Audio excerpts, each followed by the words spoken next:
Patrick Christie's here at Westmonster. I'm joined today by Peter Kirkham, the former Detective Chief Inspector with the Met. Thank you very much for joining us today, Peter. Good morning. I'm just wondering if you could tell us a little bit initially about your background, just for our viewers that don't maybe know who you are necessarily. So what's your field then?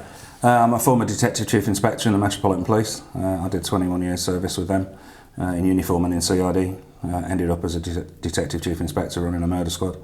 Left in 2002. Since then I've worked as a security management and policing services consultant, doing all sorts of training and consultancy around the sort of fringes of policing and where it meets up with private sector security and things like that. So very well qualified there then. So today we got some figures through from the ONS saying that there's been a 13% increase in crime year on year. Why has crime gone through the roof in Britain then? It's very hard to find the reasons for crime. If you look at the criminology, there's all sorts of theories about why crime goes up, crime goes down. One factor that I'm absolutely convinced exists, and there are some studies that support that the theory, is the absence of police on the streets at the moment because of the cuts to policing. We have seen 20,000 plus police officers removed from the streets of England and Wales since 2010. That's out of a police service of only 140,000 to start with. Now, that doesn't leave very many at all to do proactive policing.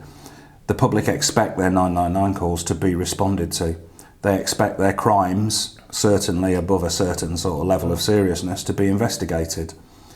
The rules about investigation, the requirements of the CPS and the courts, the requirements of all the various bodies that have been invented to oversee policing, they have all increased. So just doing a job that 10 years ago was a lot more simple than it is now takes a lot longer. That draws officers off the streets. We've seen all the terrorist attacks. It draws officers off the streets into inquiries.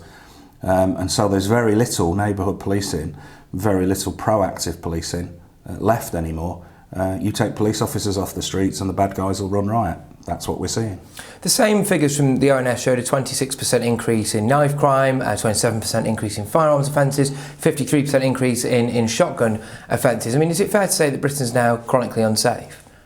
I would say that there is a crisis in policing. I've been saying it for some time, and that is leading to an epidemic of certain types of street crime. We've seen it with knife crime for a significant length of time now, especially in London. The numbers of serious knife attacks by young people on young people has increased year on year for several years now. I suspect it's even worse than the statistics show, because we do know that a lot of victims associated with gangs don't report to the police.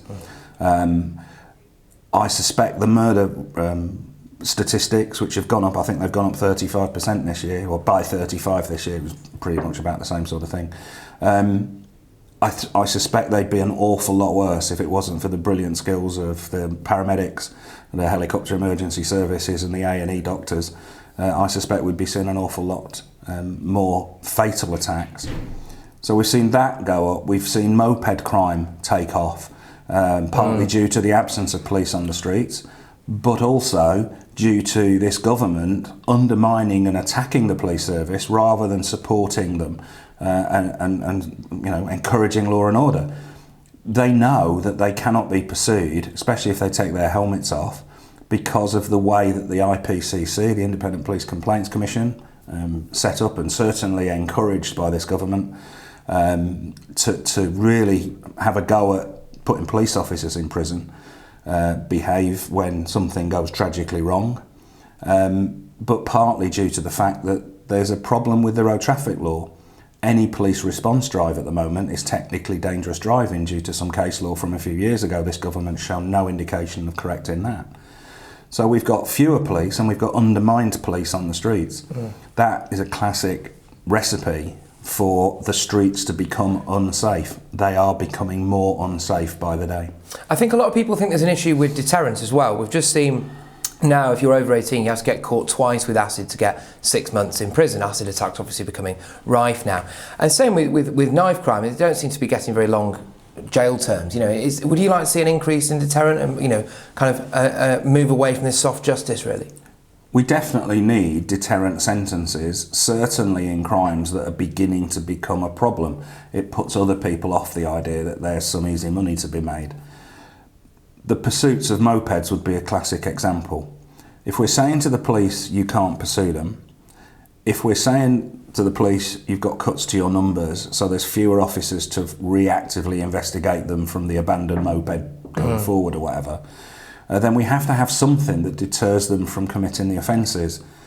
What that means is we probably need, if you ask me, we probably need a new offence of engaging the police in a pursuit, different from failing to stop for the police, but engaging them in a pursuit, with a minimum sentence of something like 5 years and a maximum sentence going right up to 14 What do you think or acid life. attackers should get? Should they be getting life, do you think? The acid attack thing is a little bit of symbolic legislation by this government. Again, something else Theresa May has been particularly prone to do. There is an offence of throwing acid under the Offences Against the Person Act 1861, which carries life imprisonment anyway. Right. If they throw life and cause acid and cause serious injury, then there are serious assault offences up to life imprisonment as well. So there have been those offences there. It's good that the loophole's been closed about just carrying acid, because it was only an offence, again due to some case law from a long time ago. It would only be an offence if you could show that it was to be used as an offensive weapon, which obviously people don't often tell you. That loophole's now been closed, and I understand that the proposed legislation will be that they have to show a good cause for having it, otherwise it's an offence. The problem is youth offenders. That's the big hole in our justice system. Youth offenders up to 18, now up to 18 is involved in an awful lot of the serious knife crime, the acid crime, the moped crime. They are going to youth courts where the whole attitude is they're poor little children and it's terrible shame, and you know they shouldn't really be put in prison. There are some nasty, vicious criminals under the age of 18 that are basically laughing at our justice system. We need to address that bit of youth justice. So tougher justice there. Now, moving on to terror, really. Unfortunately, now we kind of live under a constant threat, it would seem, of the next terror attack. The head of MI5 said that there's 500 active plots at the minute. They're investigating 3,000 people of interest. I mean, how do we really combat this? And are we actually equipped to deal with a large-scale terror attack, do you think? Yes and no. Right. If you ask about the capability, then our emergency services have got the best capability, I think, probably anywhere in the developed world, possibly anywhere in the world full stop.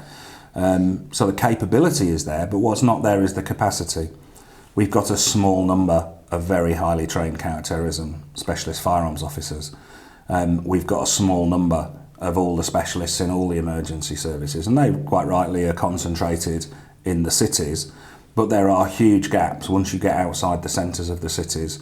If we'd seen the attack in Westminster, the attack at London Bridge, if we saw those somewhere in the outskirts of London, let alone in a provincial city like Lincoln or something like that, let alone a county town like a Guildford or an Exeter or something like that, you've not got any capacity at all in those areas. It would be hours before highly trained officers in any significant numbers in all the emergency services are able to get to incidents there. But that's shocking, really, isn't it? Because the government's number one priority should be to protect its citizens. I mean, that's the rule of the state, isn't it? And I mean, I know that you've gone on air, I believe, and called Theresa May a fuckwit live. I mean, do you stand by that? And is it kind of because she can't protect us, do you think? What do you think about that, really? The situation in relation to my referring to Theresa May as a fuckwit is one of my favourite comments, actually. Yeah, fair enough.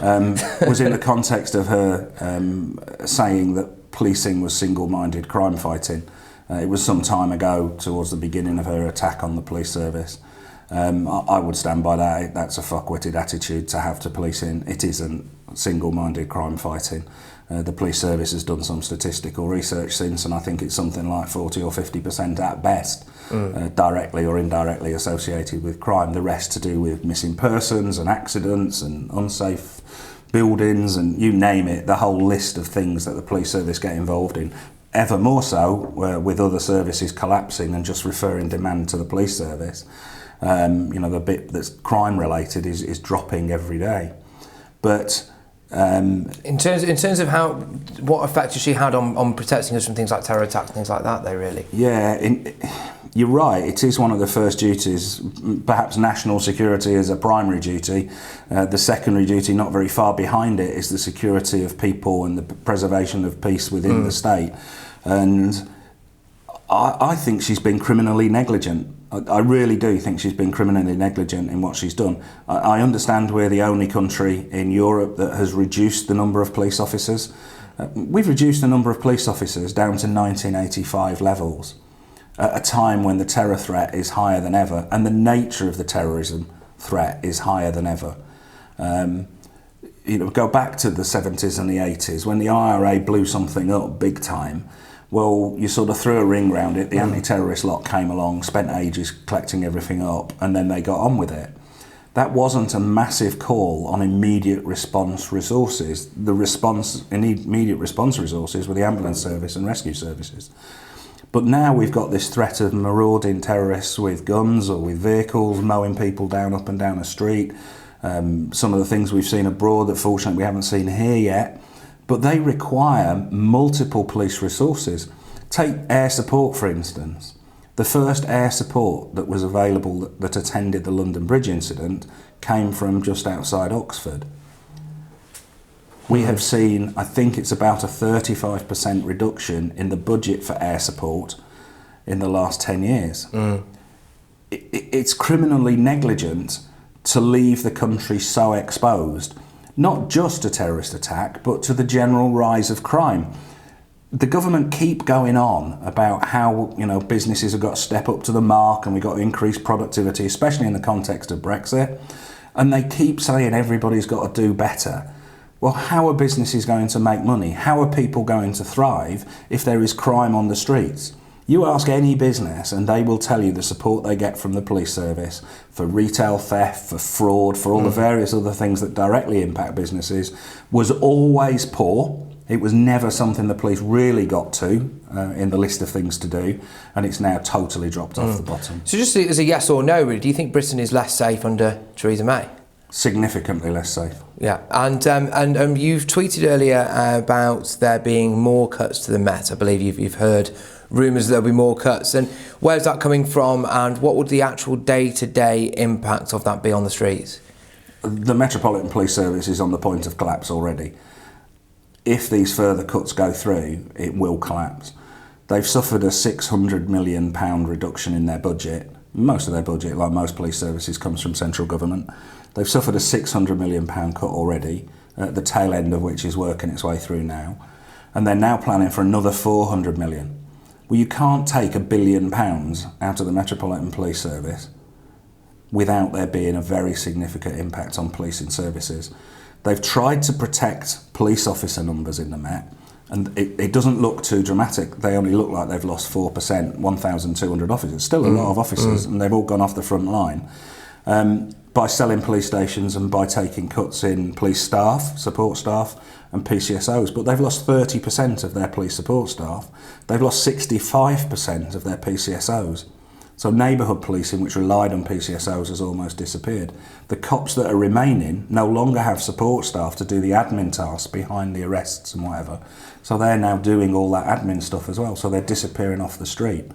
And on top of this, she keeps going on about how she's funded counter-terrorism. Yeah, she has. That's actually made the streets policing even worse, because counter-terrorism has now got money. So it is paying for more officers, quite rightly, to go into these big major terrorism inquiries. But where are those officers coming from? There are not additional officers. They're being drawn off the street because they've got the money and ordinary policing hasn't. And so the whole thing is just a recipe for utter disaster. And just lastly now, you made a comment, I think, on Sky News saying that the police were lying, the government, were lying about the number of armed police, that there are, obviously, do you stand by that? And do we need more armed police? And in your opinion, is that something we should be urgently addressing? Yeah, I do stand by it. They were lying. They lie about other things.